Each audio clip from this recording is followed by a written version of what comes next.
BetOnline is the world's most trusted betting platform and your number one source for all your sports betting action. Baseball season is in full swing, and we're into the home stretch for NBA and NHL playoffs. And there's more ways to stay in on the action with the latest odds, news and scores, even live in-game betting while the games are being played, with the largest selection of odds on everything from the MLB, NHL, and UFC. And in between games, head over to the BetOnline Casino. All the top Vegas-style games, including poker and live casino action. So BetOnline, the game starts here.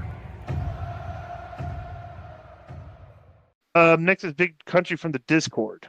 Hello, gentlemen. I hope all is well with everyone. A few years back, it seemed like AEW and TNA had a good working relationship, and the guys were bouncing around from one show to the other, and then it ended one day.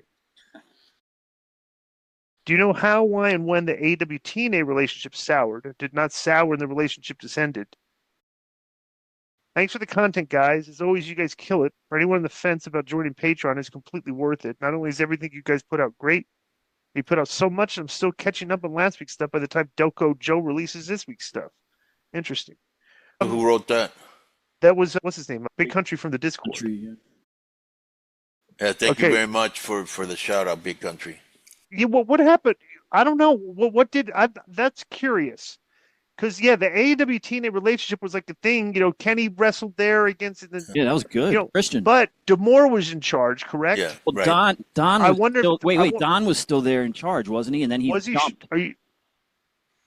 Maybe they were having issues. Don was never in charge. It was always Scott. Okay. But I did think Don was the one that,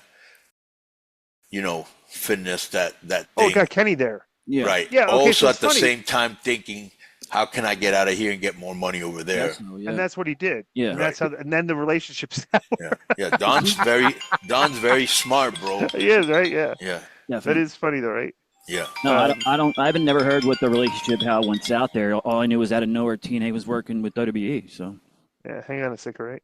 Mm-hmm. Give me 2 seconds here. Okie doke. All right. It says here, Scott D'Amore, a key figure in TNA, mentioned certain restraints prevented dream matches from happening, specifically mentioning Eddie Edwards and Josh Alexander as talents AEW wanted to work with but couldn't. So it was just why couldn't they? Creative differences. It doesn't say. I would imagine something to do with their contract, or maybe Scott didn't want them losing on AEW TV. Right. Yeah, that's a good point. But all right. This is AI, but it says some speculate that Don Callis, who had connections to both TNA and AEW, may have played a role in the breakdown of the relationship. But this is not explicitly confirmed. That's what AI says? Yeah. AI blames Don. Actually, you know what? Why don't you text? Do you have Don's number? I have. Or text? Yeah, he changes it a lot, but I have one. Okay, do you have his email? Yes. Email him this question. Mm-hmm. And ask him if he'd like to comment that why did the relationship between AEW and TNA break down? Got it. If he'd like to answer, okay? Yeah, we have. Last time I saw him was when they were in Philly, but he's not gonna. He's persona non grata as far as doing the show. He would never be allowed to do the show until he leaves there, right? AEW. Yeah, sucks. All right. He was a classic guest. So next one's from David Benitez from Chicago, Illinois. What's up, K100? Let me just say something about the AEW TNA relationship because I was working. Did you leave before I read what the AI said? No. Okay, so you heard that. All right. No, I did.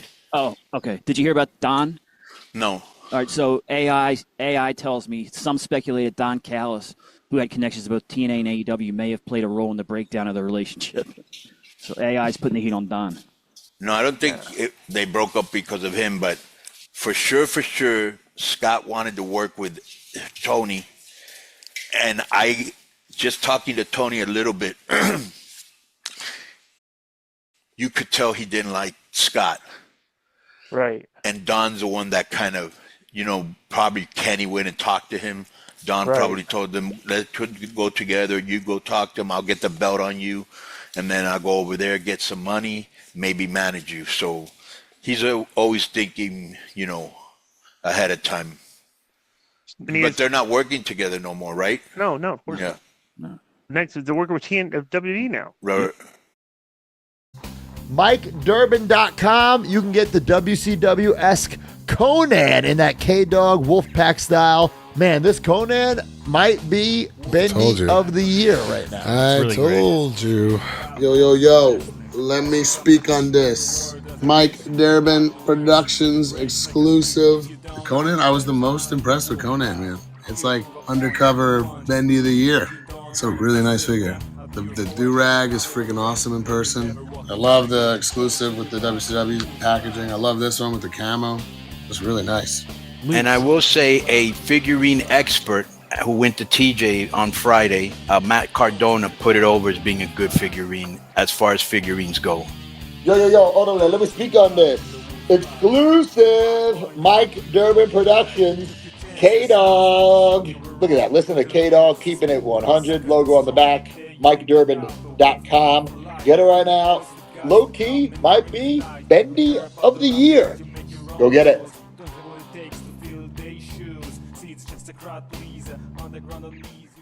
All right. Next is from the Human Shield, and the subject is, why did Cedric choose TNA over AEW? Guys, the answer's simple. I'm surprised you didn't think of this. I emailed you many months ago and mentioned how Cedric Alexander going to AEW felt unlikely because of how Tony publicly shamed and talked about Cedric's wife.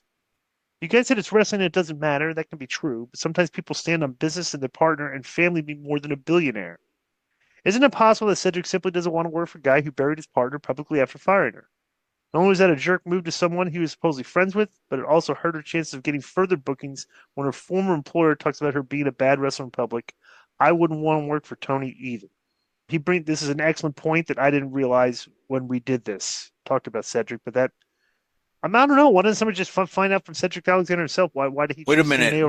What is he talking about, Joe? I didn't hear about this. His girl got fired. Who's his wife? Big Swole. Big Swole. Okay, yeah. Right. So when Tony fired her, he kind of insinuated. Yeah, says she's not a good wrestler. Right. Yeah, she's not a good wrestler. Right. Yeah. Something. Oh, something dude, you got plenty of female good wrestlers worse than her, and they're still there. Yeah. Next is from Emilio Garfias. Wait, I just want to see what this is about, Disco, because I didn't know. What did Tony say about his wife, Cedric's wife? She was let go because she wasn't a very good wrestler. Right. Oh, okay. I'm sorry. Yeah. He questioned her work.